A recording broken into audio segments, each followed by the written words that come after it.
Hi, and welcome to Season 2 of the Team Deakins Podcast, a collection of informal conversations between Roger and James Deakins and a guest. We never know where the conversation will take us, so listen in and see where it goes. This episode is sponsored by Aperture, a premier manufacturer of LED lighting with the industry's greatest variety of fixtures for your complete lighting needs. Aperture recently announced the new Storm family of lights. With LED white light quality that matches natural daylight and classic tungsten bulbs, plus extreme low-end dimming while maintaining color quality. Discover more about the new Storm lights and the complete Aperture lighting ecosystem at aperture.com. Today we're speaking with a writer. Among his credits are Out of the Furnace, The Way Back, and Mayor of Easttowne.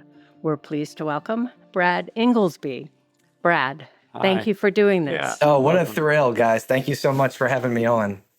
We'd love to start with our normal question, which is, how did you get to where you are today? Is it something as a kid were you always jotting things down, or did you want to become a banker and then find this later? What's your story? Well, it's a great question.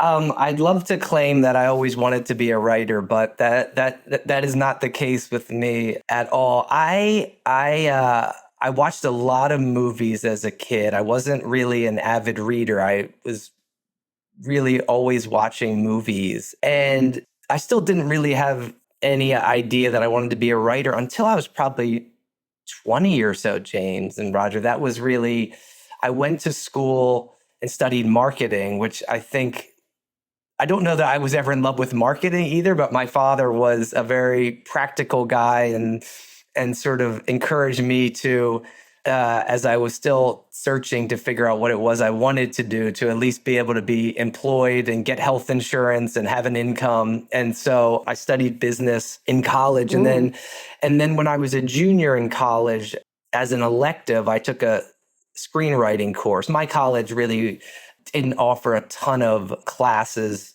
in that involved movies or movie history or screenwriting. And so I found one, and I think about halfway through the semester, my teacher was like, "Hey, is this something that you've ever given any, idea to? Because you're way more interested in this than the other students." And I think it was maybe the first time that I thought, well, I don't know. I guess, maybe I should give it a thought, because I know I don't like marketing, and I don't think I'm going to be particularly all that good at marketing. So maybe I should think about something else. And I graduated from business school.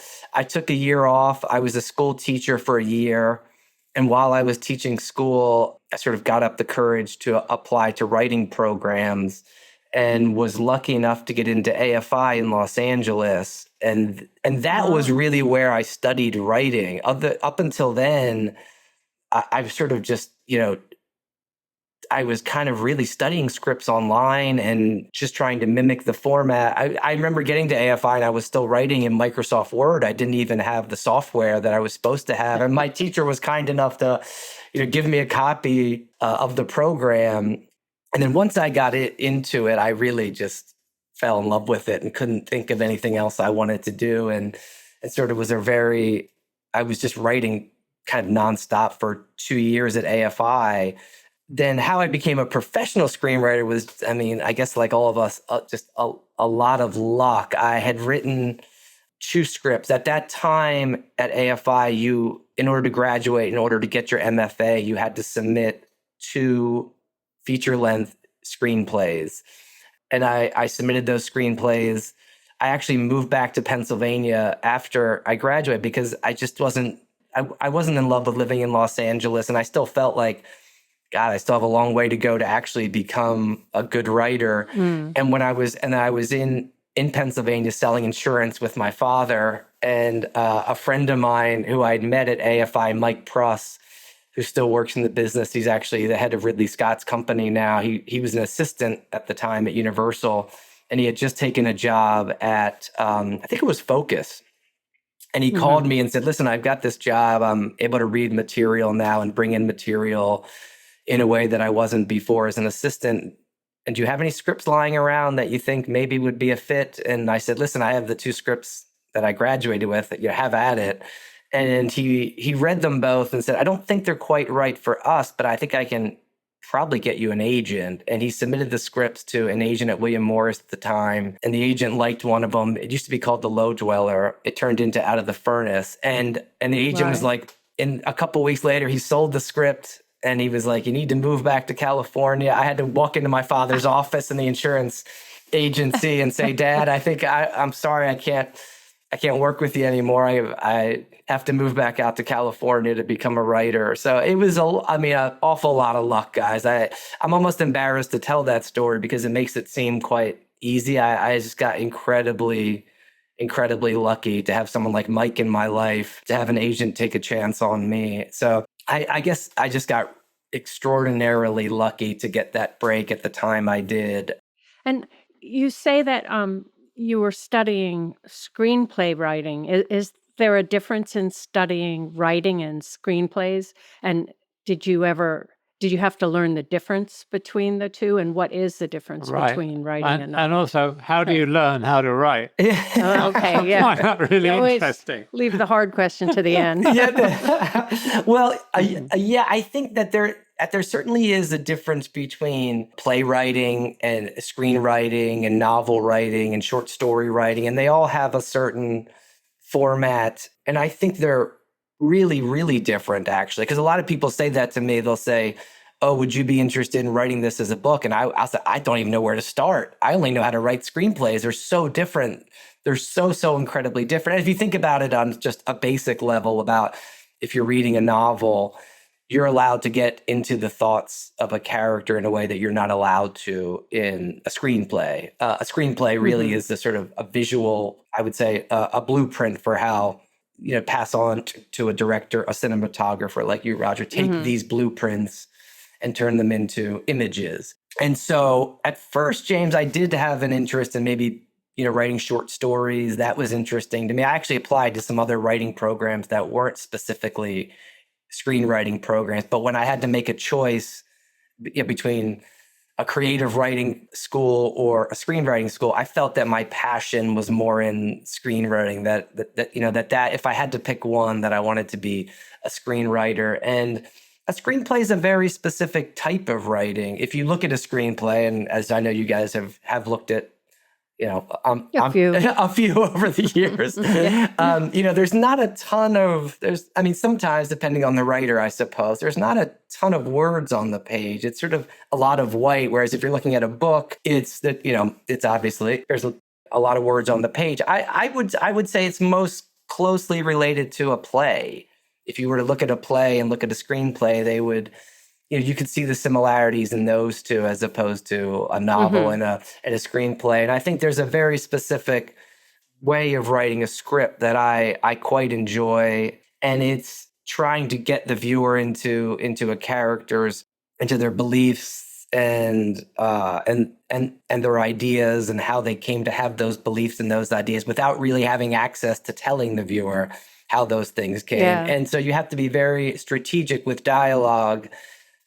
It's sort of, what do you say and when do you say it and what don't you say and what can you give an actor to perform and what's the kind of, like, I'd say, magic spot where all those come together. What's the confluence of all those things that allows a viewer to understand a character, without having access to all the thoughts going on inside their head at every second of every day. And how do you write, Roger? That's a really great question. I'm not sure if I've learned how to do it yet, if I'm being completely honest. But I think, what always interested me, I think, is that when I was a kid, the movies were tapping into something that I was experiencing emotionally, and I didn't quite understand why or how. But when I saw a movie like Breaking Away, when I was young, it really impacted me because I was thinking, oh, that's like the friendship I have with my friends. How is that writer who knows nothing about me tapping into all the feelings that I have as a kid? Oh, I want to be able to do that. How do I do that? What's the connective piece that is able to connect his story about a group of townies who swim in a quarry. How is that connecting to the feelings I have? I don't know how to do that, but I want to get at the source. I want to try to aim. And that's what I like about writing most, is that if I'm able to move people emotionally or illuminate a part of their own lives, and I don't have anything in common with them, but I'm able to tap into something emotionally in a character, a world, a sequence, a family that reflects on their own lives in some way. And that's, I think, what got me interested in writing was, how do I do that? How do I get at the source of what that person is able to do? How are they connecting with me emotionally, even though I don't know this person, I don't share their experience? That was always very interesting to me, is how do I connect to people emotionally, or how am I tapping into something that is able to move people in some way? And so I think I'm always driven by the emotion of a story, a character's journey. I think that's always what's important to me. How I get there, Roger, I'm not totally sure. I think it's a lot of trial and error, a lot of throwing away pages, a lot of tossing out ideas, but eventually getting at something that starts to feel true and genuine, and trying to strip away all the layers that don't. And sometimes it's hard to judge what feels true and genuine.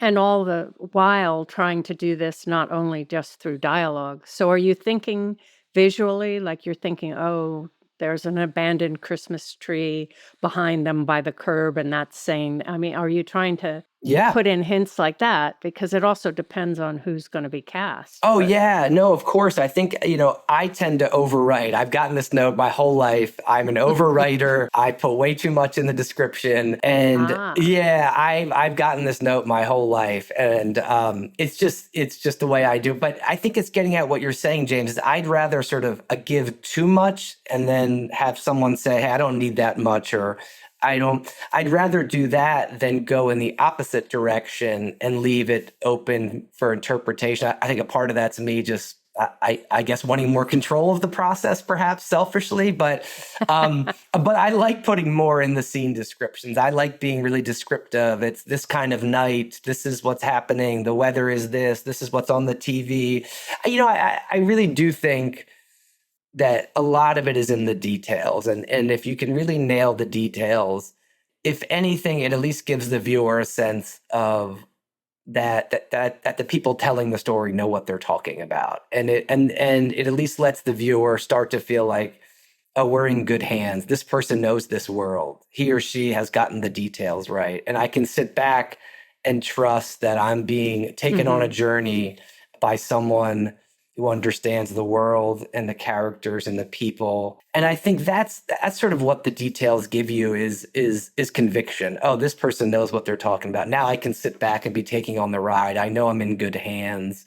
And then it allows you to get sucked into the emotional journey and not be worrying about the details, because you have a sense of satisfaction that they're being handled the right way. So that's why I like getting the details right. I think, in the specific is the universal, Yeah. I want to talk about Out of the Furnace. Can we go back a little bit? Because that took quite a while before it became a film. But in your first films were The Honeyfields and The Dynamiter. Can you talk about those? Because they seem to relate to what you've just been talking about. It's the Dynamite is very much about the details of this boy's life. Yes. And so those two, Roger, and so The Honeyfields was actually my a thesis movie that I did at AFI. So the directors at AFI, they had to make a short movie. That was how they got their degree. That was sort of the final project. And I was working alongside. I had a friend who's still a friend, Matt Gordon, who I met at AFI. And he asked me, hey, I have to make a movie, like half an hour long, roughly, or a little less. And would you write a script? And we had watched a documentary. I can't remember the name of it now, but we had watched a documentary about a pair of boys in Mississippi. And he said, can you do something around brotherhood? And can the story be roughly or loosely kind of inspired by this idea? Because that's what I'm interested in. And we worked on the script together, and we made it in the spring of, I guess, 2024. 2004, I guess, would it be, at AFI. And then when we graduated, Matt said, I'd love to expand on that idea. And can we take this idea of the brothers and make it into a feature? And God bless him. I wrote the script with him, with his guidance, and he raised the money himself. And I think I don't know how much of it he actually got or how much he put on his credit cards. I would imagine a lot of it was the latter. And we made this film together about these two brothers in Mississippi. And I think you're right. It's a very observational piece about the details and the specifics of daily life in a very specific part of the country. And I think that's what really interests me most, is like, I love getting into characters. I'm not a very good plot person, and The Dynamiter is a great example of a movie that doesn't have a strong plot. It's a very much a slice of life. And I think that's what I like to do, and that's where I'm at my best as a writer, is kind of aiming to be a master of the specifics of these characters' daily lives, and then how to get so good at that I know who the characters are and where they would go to eat and what they would say when they answer the phone and how they would talk to their mom, and then trying to find a story that is an excuse to spend time with these characters that I love. And I think that's been the biggest lesson, or the hardest part of my career as a writer, is trying to figure out the plot end of things. I grew up, I very much like character.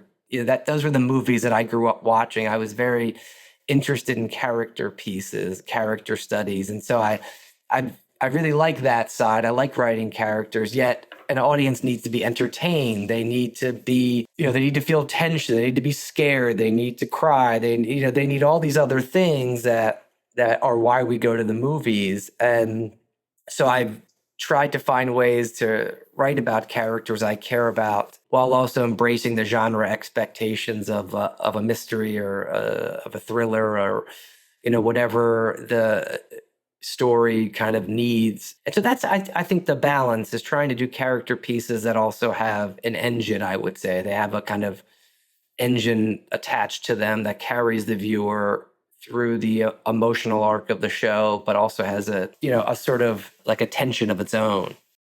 Well, I think also you can watch a movie that's very strong on character and maybe less strong on plot, and I'll enjoy that movie better than a movie that's very strong on plot without characters, because I do go to the movies to learn about somebody else's life, to experience it. Yep. So when you were doing the Dynamiters, since you didn't grow up in Mississippi, how did you find those details? Yeah, we went down there, James. That's a big part of it. I think a part of it is you have to go to the place. You have to talk to the people. Luckily, a lot of the stories I've done have taken place in the Northeast, in Pennsylvania. I think a little bit of that's just laziness. I grew up here. I know the people. I know what their homes look like. I can write about them. But the few times I haven't done stories that take place here, you have to do a lot of research. I just did a movie called Lost Bus about the fire in Paradise, California, that sadly is way too relevant today. But going up there, spending time in the community, working closely with the real people, actually sending them pages and saying, guys, what doesn't resonate? What doesn't feel right? I think that's a really a big part of the process, is being smart enough to give it over to somebody and saying, hey, listen, this is my best estimation, but I didn't grow up there. How would you say this? How would you do this? And tell me if I'm wrong. I think that's often a part of, when you deal with the real people, they feel like they can't tell you, oh, no, that's not right. And then you have to say, no, please, I want to hear everything that's wrong about this. I want everything to be wrong. So please don't feel bad about giving me any advice here. And I think a part of it is being smart enough to know what you don't know and say, guys, help me through this. I want this to be as realistic as possible. I can only spend so much time there. I want you to tell me how you would say this, or is this real? Is this where you would go on a Friday night? So I think in those instances where you're writing about a place you don't know or a group of people you don't know, it's really helpful to lean into, if there's real people involved, to lean on them, or go to the place and then lean on tech advisors, and just have the ability to know that there's people that are going to be more educated and have lived the experience more than you have, and lean on them to tell you and guide you, while also respecting that the story needs to go a certain way.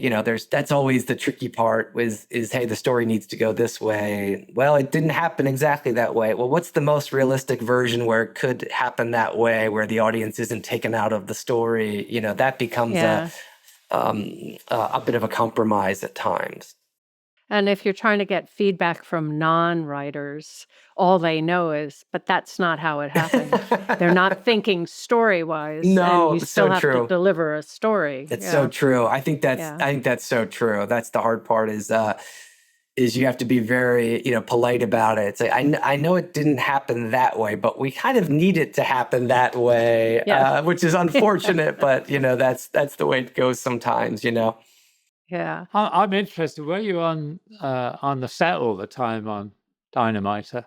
How did it come about? I mean, we find it a really beautiful film, Yeah. and the Oh, thank you. performances are quite wonderful.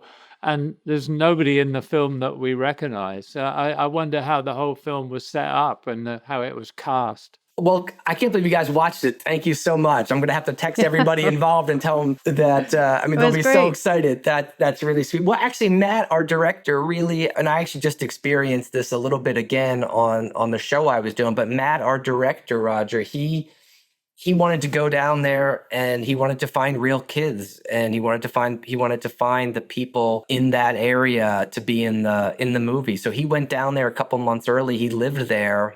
And he just started reading kids and he put out word to all the schools and high schools, and he auditioned a bunch of kids, and he found those kids who actually lived in the area. I'm not sure how far away each of them lived, but they lived, in the area, maybe an hour away or a couple hours away. And so he really embraced the region. I was only there for about a week. I think it was actually sadly right when Out of the Furnace sold as a script. And so I had to go to California right around there. And so I was down there for a week or two.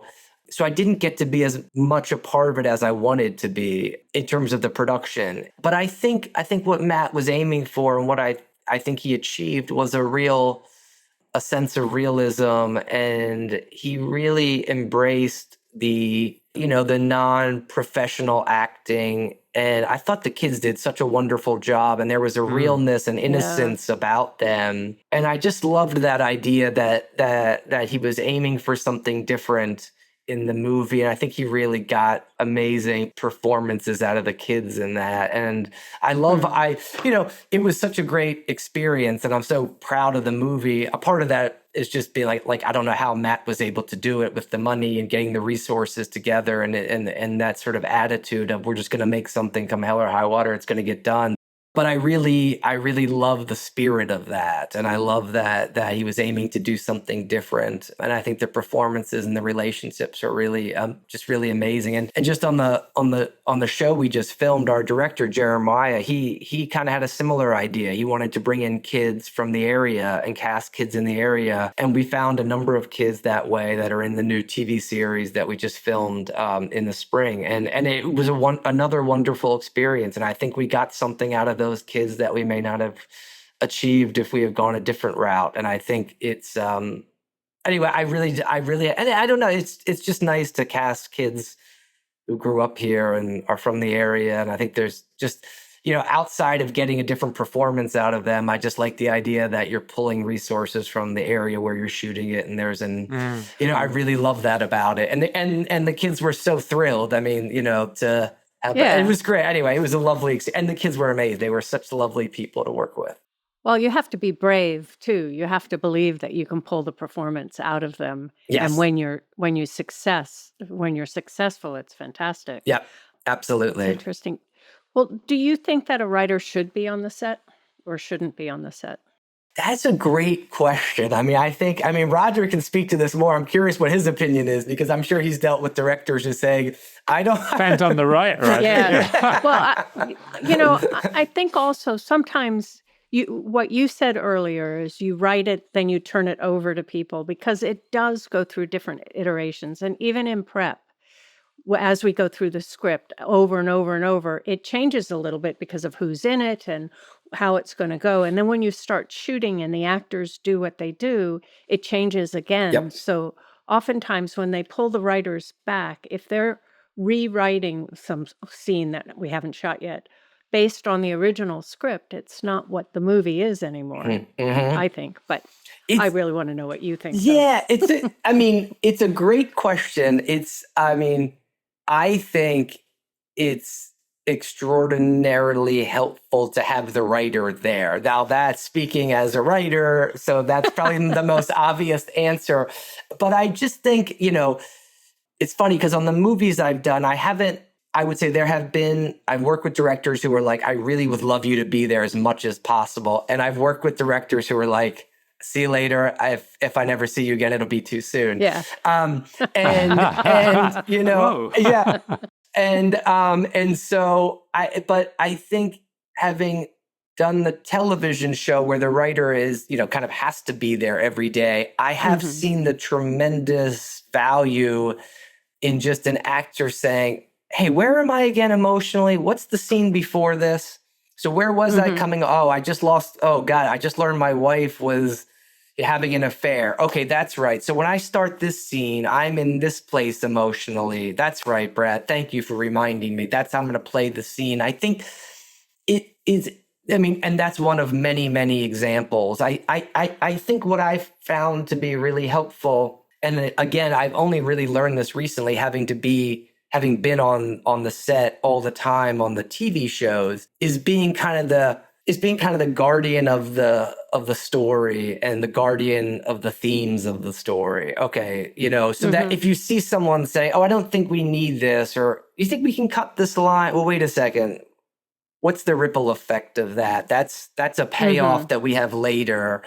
How do we, if we don't set it up, we don't pay it off? No, you have to say that line, in order for this reveal to be what it is. And being kind of the person that's able to take the aerial view of the show or the movie, as opposed to, oh, this is the scene we're in.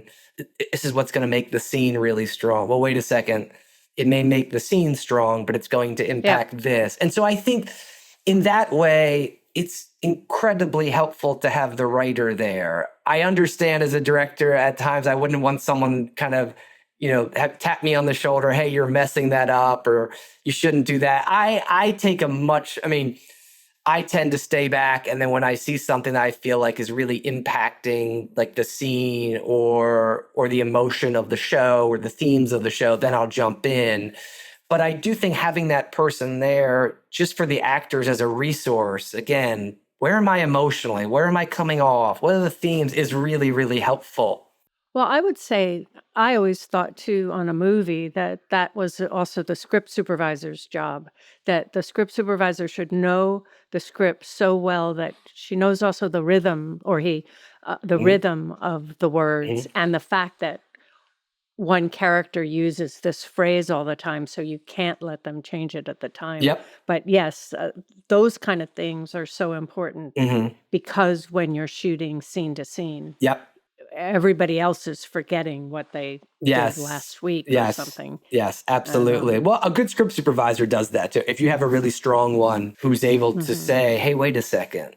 This is, I think you're exactly right, James. That's what a good script soup does, is say, wait a second, this is coming. Yeah, this is what this is coming on the heels of this. We should be taking this into account. These things need to be tracked emotionally, and then obviously all the little plot details have to be consistent as well. Have you ever, and then I'll stop. But have you ever? So many questions. I know. It's so interesting. Have you ever been on a movie on the set and been really interested in seeing how an actor can come in and say your lines and show you something new? I mean, I find that funny. I was going to ask something similar, because I remember when we were doing Sicario and Benicio del Toro was saying, I don't need to say this. Just look at my face. You know what I mean? I mean, because it is sometimes you're in a scene and you realize, wow, that dialogue might be distracting from actually what the scene is written about, But that's when you have actors that are really in it. Yes. No, I think it's, I mean, I think it's such a good point.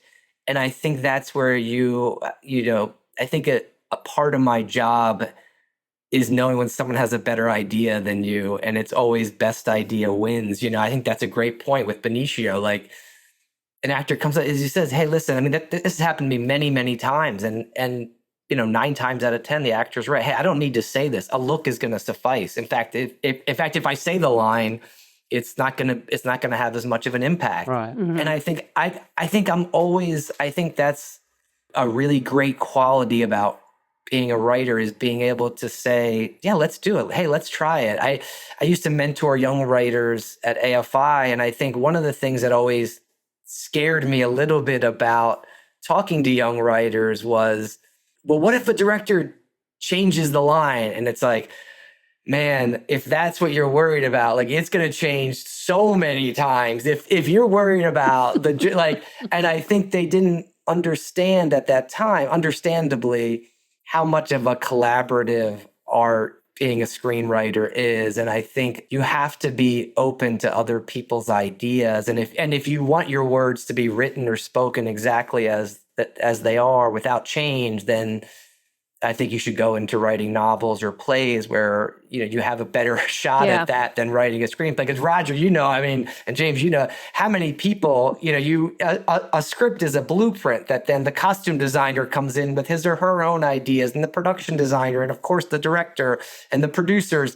And if you are obstinate and just, hey, I'm not listening, I mean, that's never going to get far. And also, you want people to have ownership of the piece too, because it's going to get the best work out of it. You don't want to be the guy that's saying, no. You want to say, I want you to fall in love with this too, so that it brings out the best in who you are as an artist. That makes a lot of sense. They bring their own passion to it. Exactly. Yeah, exactly. You want people to be passionate and collaborate. Yeah. Totally. That was a really good segue to, you said the first script you wrote basically was was the low dweller that became Out of the Furnace. Mm-hmm. But I heard that went through quite a few iterations before it became a film. Yep. What about 6 or 7 years after you've written it, right? Can you talk to us about how that kind of evolved? Yeah, so that was a spec script that I had written that sold to, at the time, Relativity. That was a company that existed, God, I guess that was in oh my gosh, I'm trying to think when that even was, guys. Maybe 2008 is when the script sold. And so that's a different experience. When you sell a script, you lose ownership to an extent. Now, I forget the exact contract of that deal, but at the time I had no leverage whatsoever. I was selling insurance with my father. So the agent goes, here's the deal. Are you interested in taking it? I mean, I would have taken anything. I mean, truly, I was like, great, just tell me where to sign. But I think I had maybe one rewrite that was built into the contract, meaning that they had to keep me around for one rewrite, one set of notes. And then at that point, they could say goodbye. And so a director came on probably about a year after we sold it. It was Rupert Sanders. He came on and we developed it for about a year. And I think we talked about a number of actors. We actually did a couple drafts of the script, I think, Roger. And then we got to the point where Relatively had to say yes. And I forget exactly who the actor was attached at that time. It was so long ago. And they basically said, no, we don't think this movie with this actor is going to work. And so then Rupert left the project. At that point, all of my steps as a writer had been exhausted, so they didn't have to come back to me. So they brought on Scott Cooper, who had done Crazy Heart at the time, and Scott is a writer himself. And so when they brought on Scott, he said, listen, I'm going to take a pass at the script myself. He took over the writing process at that point, and he changed it into Out of the Furnace.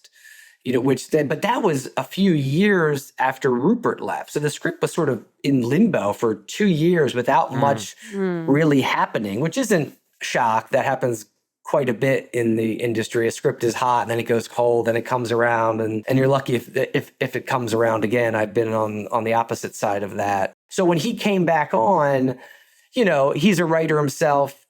He was able to change the script, and he kind of took over the process at that point, and I wasn't really involved anymore. He wrote a draft that got the green light, that got the actors attached, and then Relativity was able to green light the movie off of his script. And I didn't really have any, I would say that was a project that I wasn't really involved in after my writing with Rupert ended. I didn't really, I wasn't really involved. And that happens sometimes, especially when you get a writer director. And, I also understand that side of things, that, it just happens sometimes that when you have a project and a writer takes over, they have their own vision, and it's their right to take it in a different direction. And Scott was able to do that. And I think he got amazing. I think the performances in that movie are incredible, Yeah, it's a really powerful film, but I'm kind of interested in how the final film differed from your original script. It's quite a bit different. It really is. I would say my original script, I would say it's a very flawed script, being honest. I mean, I was 23 or 24 when I wrote it. So looking back on it, I'm like, oh, but it was, I would say my original script was a bit more of a thriller. It definitely had more of a thriller engine to it, for better or worse. I'm not saying mine was better. It was just, it was more of a thriller. The bones of the story were in place. A guy gets released from jail. He comes home. He tries to make amends with his brother. His brother's in debt with some bad guys. His brother gets killed. But I think from there, it gets quite a bit. It's really different. I think if I remember correctly, in mine, he recruits an old friend who in the movie was, I think, Sam Shepard.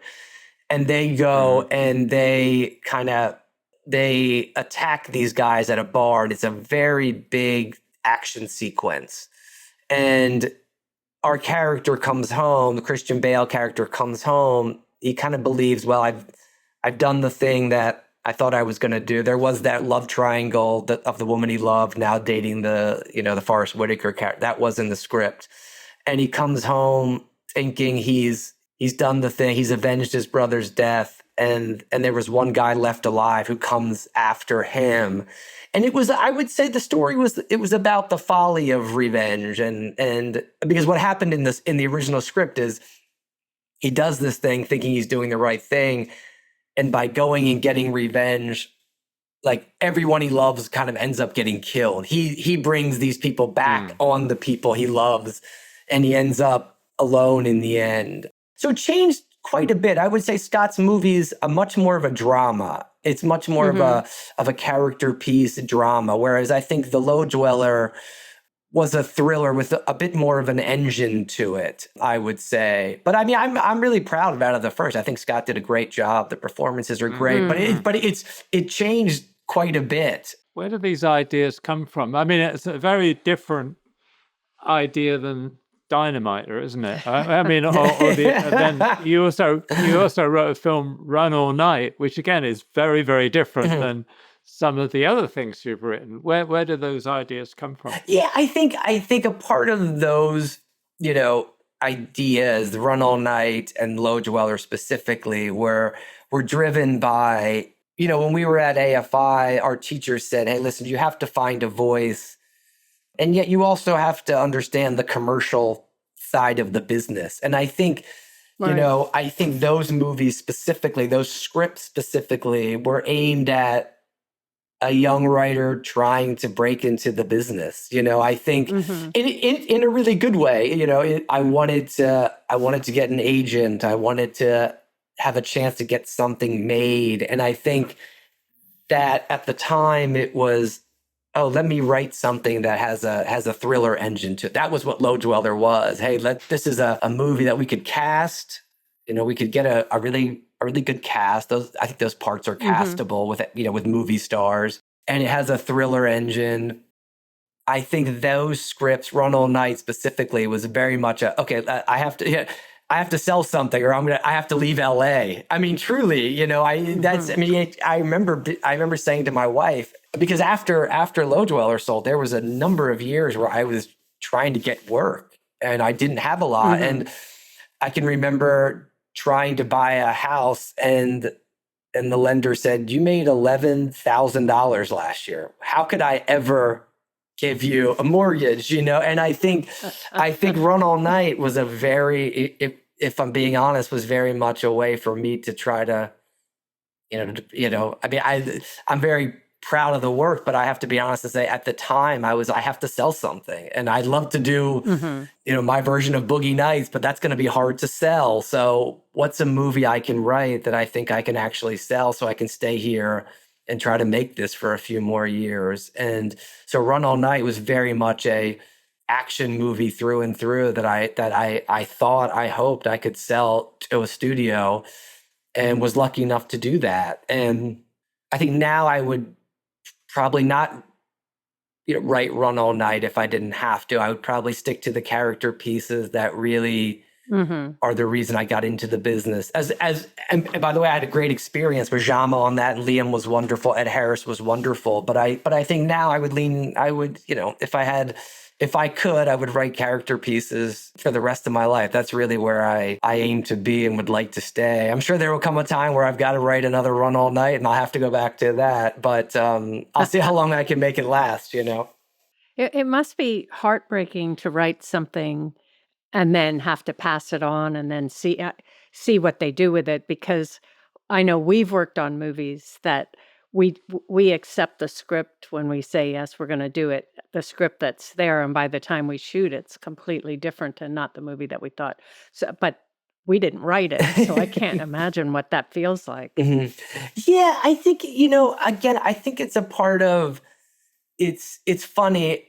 I've been on both sides now. On the TV show, you get to be the boss, which comes with its own set of kind of demands and issues that I never experienced as a movie writer. Because I sort of, what I've been able to do recently in movies is I've only written on spec. And so what that allows me to do, James, is that I can write the script, and then I can say when I have a partner, hey, you can't get rid of me as a writer if you want to be a part of this, and a lot of this is the PTSD from having been, just kicked off.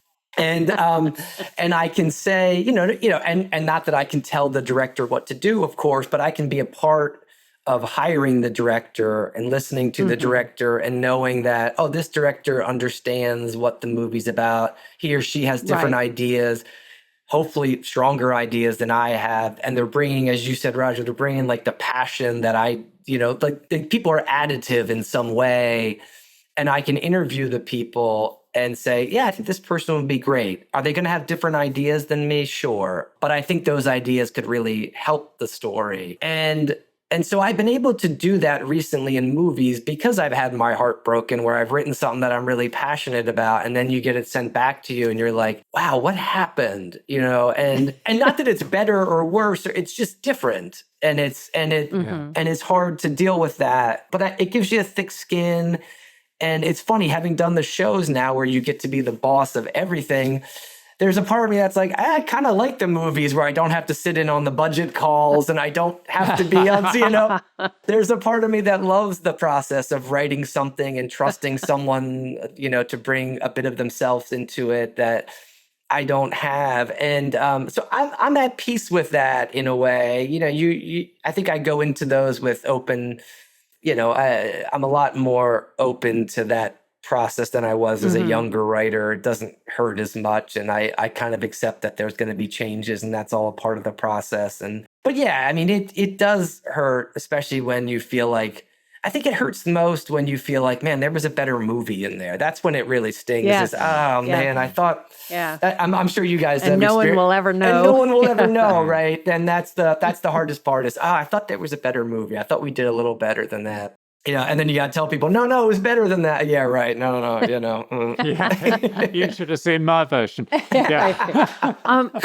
So writing for television must also allow you to do more with the character because you've got more time, so you can have a longer arc, and if they do something unexpected, you could have planted the clues beforehand. Yeah, I mean, talk about Mayor of Easttown, because that's very specifically that, what a isn't it? great character. It's a great character, and it's a great series. And it's kind of a great combination of what you were talking about starting off with, the detail of character that draws you in. And sure, the mystery and the solving the riddles is interesting, but it's the characters, I think, that keep you attached to them. They're flawed, and not pristine. Yeah, well, they're real, yeah.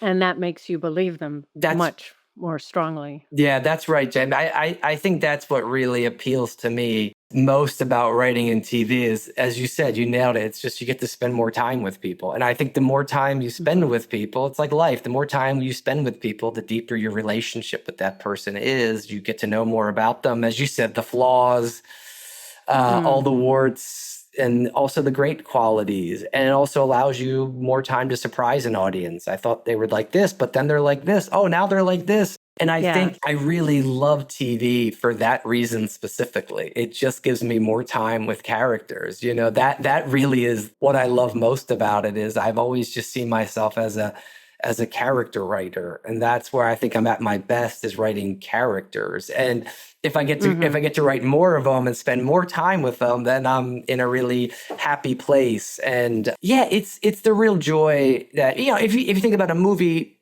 that's most movies, you can really only get into one character. I mean, there's obviously other movies, Altman's movies, where you're kind of hopping around to many, many characters. Ensembles, but typically you can really only get into one character's head, or, you know, that's typically what we see. Whereas a show, you get to bounce around. And for me, that's the great joy, is how can I get to write more characters? I get to spend more time with them. I get to know them in a deeper way. And I think that, to me, is what people look for in TV, is that connection with people. Is, oh, I really like spending time with them. I really love spending time with that group of people. And I think that it just allows you to dig in a way that you wouldn't have access to in a movie, unfortunately, just because of the time. It's just a time thing, really. And I love that you get to spend time with people and secondary characters too. That's what I love so much about MARE, is that I was able to pop around to Julianne Nicholson's character, and I was able to spend time with this character and that character, and we were able to get into their lives too. And that's really what I like most about writing, the kind of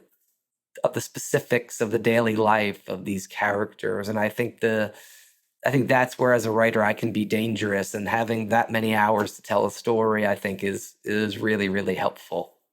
And it's also depending on the casting, because in getting Kate's not afraid to look dirty. No. She's not afraid to have stringy hair. And if you had someone that had to look good all the time, no matter what the story was, you wouldn't have believed it as much. So it was such a perfect piece of casting there. Oh, yeah. Well, you guys have worked with her. I mean, she's incredible. She's just, I can't see that character, you know, and I just can never see it except for Kate. But the thing I really loved about Kate was how vigilant she was about the story. Like you said, it was never about, oh, I want to say more lines, or I want to look a certain way.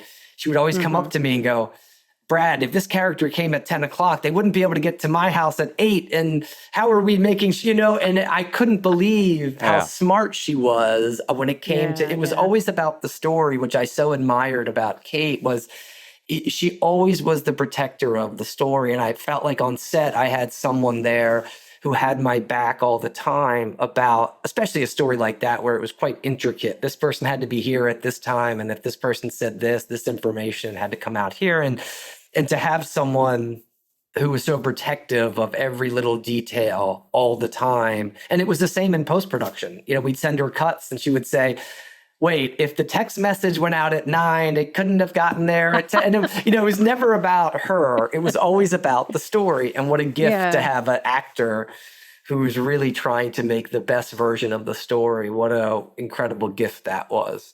Do you think that television allows you to do more, not true stories, but you know how a lot of times in movies, things have to get softened, and a really strong script gets a little softened around the edges to get it into the theaters. Yep. Do you think it's possible in TV? I know there's a lot of soft TV out there, but is it more possible to do something more kind of gritty and true in TV? I think it's getting a bit, I think there was a time, I feel like now some of the TV is getting a bit softer itself, I feel. I was recently reading an article that said essentially that there were these really all these shows that had existed at HBO, The Wire, and now there's a lot of TV, but how much of it is really exceptional? And there still is exceptional stuff. I mean, that comes out. Underground Railroad was, one that was really exceptional. And there's a lot of others I'm missing. But I think that we've kind of, in some ways, at least some of the TV I've watched recently has kind of retreated into a more, I don't want to say generic, but there's sort of less risk taking. I see that it's different now because you're able to cast at such an incredible level. Like the actors that would never work in TV in the past are coming here and they're flocking to TV, and so you're able to get that. And also the budgets in TV are quite high, but a lot of the stuff I feel at times is good. It looks really good, but is it exceptional? And so I think there is an opportunity to have that in TV, but the TV that I've watched recently, I don't know, maybe I'm picking the wrong shows, has been a bit like, I think it's been okay. I think those kind of shows that popped in the past, The Sopranos, the groundbreaking shows of the past, we don't see as many of them. And I think it's something, I think you're right. And I think it's something that, as I go into a show, you're always trying to go like, how do I make this stand out? How do I make sure every episode is riveting? Because a lot of the shows, I think there's a bit of I think what I've seen a lot is a great opening episode, not much happens in the middle, and then they bring it back up at the end. And what I want to see is something that's really riveting all the way through, that every episode earns a seat at the table, that you can't miss that episode because it's going to have an impact on this episode. And it's something we really try to talk about in the edit is like, how is this episode great on its own? It can't just be, well, we'll get them to the next one. It can't just be, let's let them hang around long enough, because people have so many options these days. And we want them to feel like, oh, that episode was really richly imagined. It had a beginning, a middle, and end. The setups and payoffs were very good.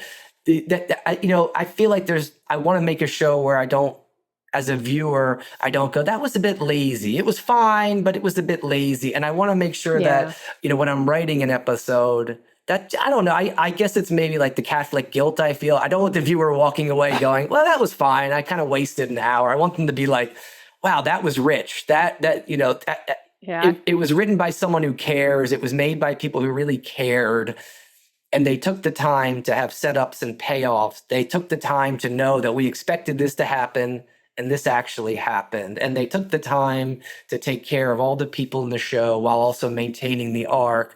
And I think that's something that, I don't know if we'll succeed on the next show or not, but that we really try to do in the writing and the editing is try to be like, how do we make people walk away from the show being like, wow, that was a rich episode. A lot happened. I'm glad that I watched that. That was really well done. And it's not always the case, and it's not always the way they walk away. But I do feel like at times I watch shows and go, I could have skipped a couple episodes and not really missed anything here, Well, before you start a show, do you have all the episodes written, or do you just have an outline? No, I really try to have all of them written. We had them all written on MARE, and on the latest show, we had them all written. And I like to do that because then when you have an issue on set, if something's not working or a scene isn't quite what you imagined, or there's a budget issue. I'm sure you guys, I wanted the set piece on the bridge. We can't film at a bridge. You got to have the set piece in a hallway, If you know where the characters are going and you know where it ends and you know where you have to go, then as a writer, I think I'm way more nimble to fix those things. Okay, it can't be the bridge. Set piece has to happen in a hallway. But these are the three things emotionally as a viewer we need to get out of it. I know where I have to go. I can rewrite the sequence. But if I don't know where I'm going, James, that's when I really struggle. So if I know where I have to go emotionally with each character, I can be pretty nimble in terms of rewriting because I know that the parameters, the guardrails are set up, that the character has to get here emotionally. So I can't go too far outside this zone or this zone. I have to stay within these guardrails. So I like having all the episodes written. And I feel like that's it's a luxury to have as a crew and a group of actors to have a whole story laid out in front of you and not be like, what happens in the next episode? I don't know where I'm going emotionally, Well, and also I think whenever you're working on a movie or a television show, you want as much done that you can do ahead of time, because in the chaos of shooting, the last thing you want to do is, I got to go home and write next week's episode. Oh my gosh. That would be awful. Exactly right. That's my worst nightmare. I can tell you that. But also writers have a pretty strong position in TV too. Yes. It was like that. It was a bit of a shock to the system for me. I think I'd gotten so used to being the guy that sends the script off, and so to be there, and as I said, to have all of that power was a adjustment, I would say. I was very much, and still am, very much a kind of a writer and a homebody. Like even when I went to film school, AFI would make you work on the sets of the student movies, and that was like, I got to go to set. I just want to stay home. I don't want to hold the boom or work the craft service. And so I've gotten used to being on set, but I still very much like the idea of waking up and, tackle a story or a scene and write. That really is, I think, me at my best. I've gotten used to being on set, and I think I can be effective now because I know how to talk to actors, and I can, help, as I said, maintain the integrity of the story on set.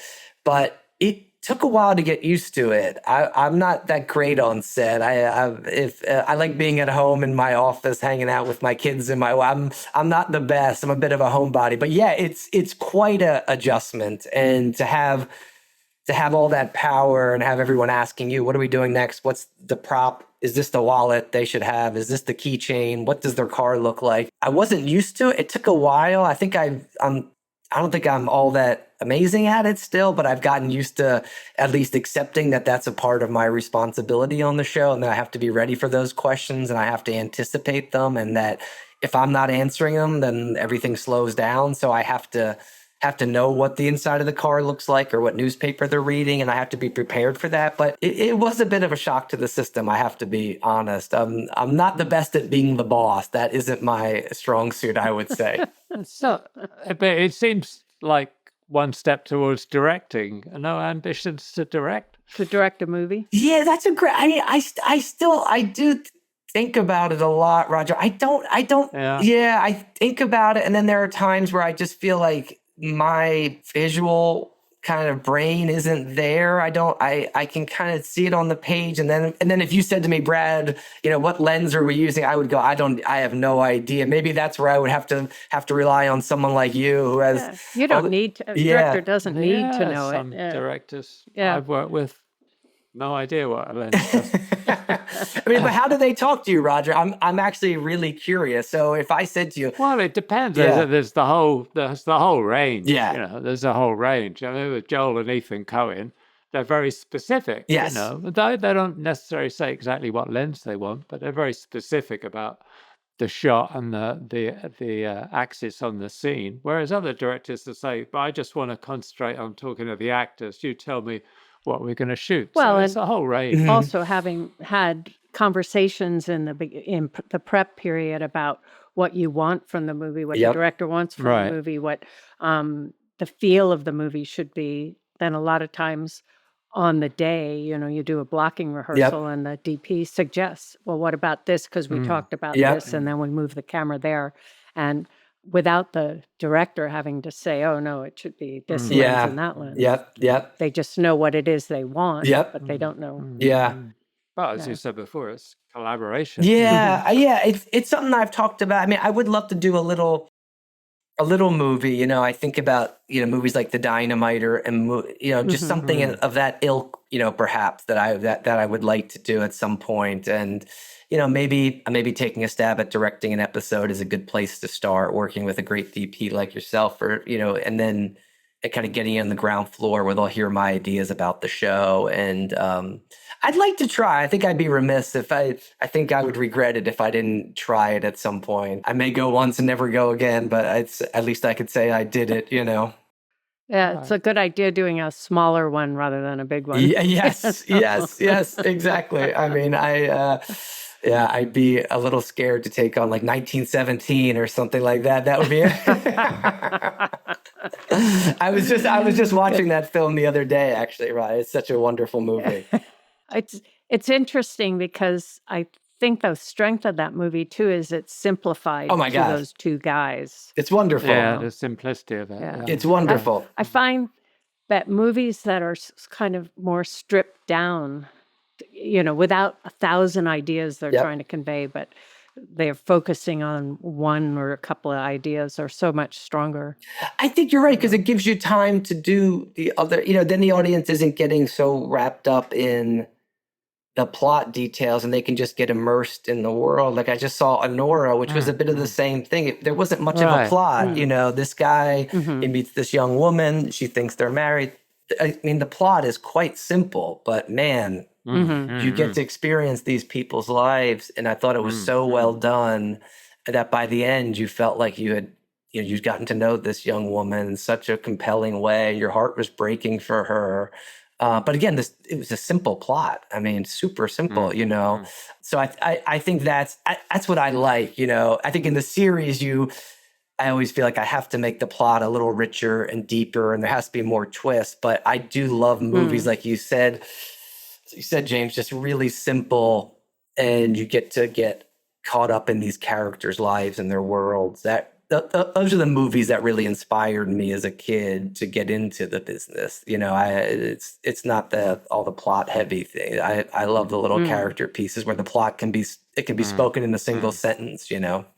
Yeah. And also when you have characters that do unexpected things, something you wouldn't have seen coming, but as soon as it happens, you go, oh, yeah, because Yes. you believe it. Yes. Because that's true in real life. Yes. Somebody that you know does something completely unexpected, but it's not totally when you think about it. Absolutely. So- Absolutely. I think that's so smart that you can do that you're able to surprise people in a way that they go, oh, of course that's what they did. I mean, those are the most amazing revelations as a writer is when you can subvert the expectations, but not leave. But the audience never goes, no, they wouldn't do that. That's, I love when you're able to do that, when you're able to take an expectation and do something different, but still be in the realm of what that character would do. Those are the best moments, I think, as a writer. Yeah. And it must be that when you're writing, you're being careful not to make a character one-dimensional.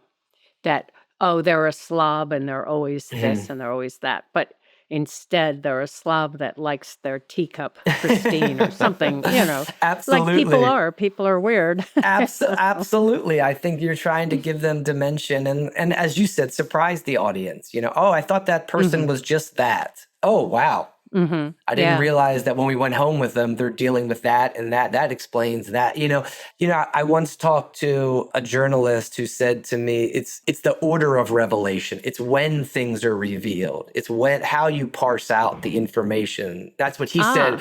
And I've always carried that with me, that it's not just the information, it's when you give it out. At what time are you giving these pieces out? And I think that's a really smart way to think about a television show. I mean, a movie as well, but a television show in particular is, if you were to give all this information at the top of the show, it would mean one thing. But if you were to split it up into its individual pieces and go, well, we'll learn this in episode 2, then we'll learn this in 3, then we'll learn this in 4, all those pieces suddenly take on a much different meaning, and your allegiance to a character is shifting, and your understanding of a character is deepening, and your hatred for a character is deepening or lessening depending on when these things go. And I think a part of that character is knowing the character and saying, all right, I know who this character is, but how do I want to reveal all of that? I know the secret they're dealing with, but if I gave it to you in episode 1, it would mean it would have an impact. But if I gave it to you when you understood them in one way, then I gave it to you in the 4th episode. Wow, that's like, it shatters you as a viewer. So I think a part of it is being strategic. Is once you know who the character is, when are you going to give the audience those pieces of that character, and how do you separate them? Because the instinct is, oh, I want to get everything out right away, but then you're missing an opportunity.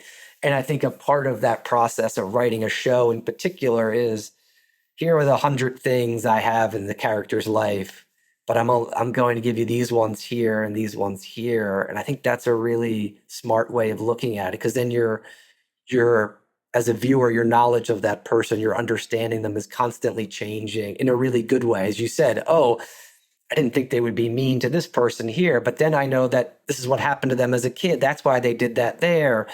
And it keeps the audience off balance in a good way. It keeps them leaning in. Oh, I thought I knew this person, but I don't know that. Oh, I really did know them in this way. And I think you can only do that, like you said, I think you can only do that if you really know who they are. You can only be really dangerous with the bits of them if you have a really deep understanding of who they are as a character and why they tick. And then once you get there, then you can be really dangerous with all the little bits of information along the way. Yeah. Great. Good. I one last question. What advice would you give to a would-be writer? Oh, that's a great question, Roger. I think the one thing I would say to a young writer is, and it sounds a bit like cliche, but I think it's to write what you're passionate about. And by that, I mean, over the years, I've met with a lot of writers who send scripts to me to read and give feedback. And what I often find is that the scripts that I get sent are, well, this is the next, this is the next A Quiet Place, or this is the next this. And I think what happens there is that you're, understandably, because you're trying to break in, I understand the desire to do that. And listen, I've done it. I just said I wrote action movies, so I've been there. But I think what I would say is that the fads are always changing. What was hot then isn't hot now. And if you write something that you're passionate about, that won't ever fade, right? That passion will continue. And I think sometimes we're writing to chase something, or writing to hit a moment, or we're heat-seeking missiles. We want to get at that. We want to do this. And I understand that, but I think if you write something you're passionate about, I think a couple of things happen. One is it's something you're proud of and you're always going to be passionate about. And two, people will see it and they'll feel it on the page in a way that if you're just writing something, to sell it, or if you're just writing something, it just won't be there. And I've read enough scripts, and you've read enough scripts, where we can tell when someone is writing with authority, writing with conviction, writing with passion. You can really start to feel it on the page.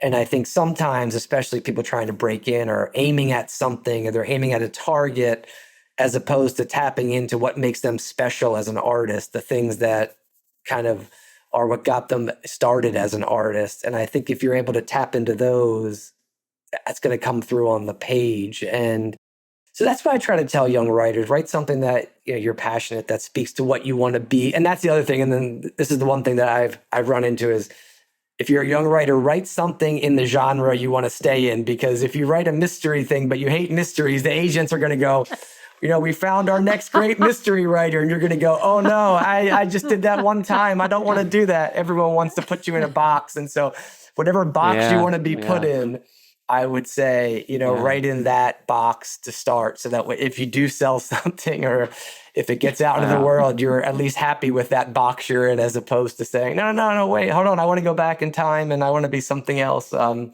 not that you can't change, but sometimes it just takes a long while to change that, Yeah, it's funny in this business. I've talked to other cinematographers, and some say, well, how do I get out of doing comedies? Well, the problem is you got into doing comedies in the first place. If you didn't want to do them, then because you do get, like you say, you get boxed in, don't you? You get typecast. I know. Limited definitions. Yeah, limited definitions. And so what do you tell them, Roger? I'm curious. What's your answer? Well, just what you said. I thought it was a lovely answer. I say exactly the same thing. If you've got to, I mean, I'm just a cinematographer, but if I don't feel passionately about the script and the subject and the whole collaboration, I'm not going to do it. Yeah, of course. I don't think you can do something that you're going to walk away from feeling you satisfaction from your life. It's too much of your life. Yeah, absolutely. Yeah. I absolutely agree. That's absolutely true. And the older I get, the more true it becomes. There's just it's like life's too short. You have to find things that that really make you happy, and you can be proud of the work and proud of the process of making it. That's just really important. Yeah. Great. Well, thank you for doing this. Thank you so much. Great. What a thrill. This is an absolute thrill to meet you both. I am so grateful you had me on the show. Thrill, really. Brilliant. I look forward to your next series, actually. Yeah. We love characters. If you'd like to sponsor the Team Deakins podcast, let us know at pod@teamdeakins.com. Thanks for listening.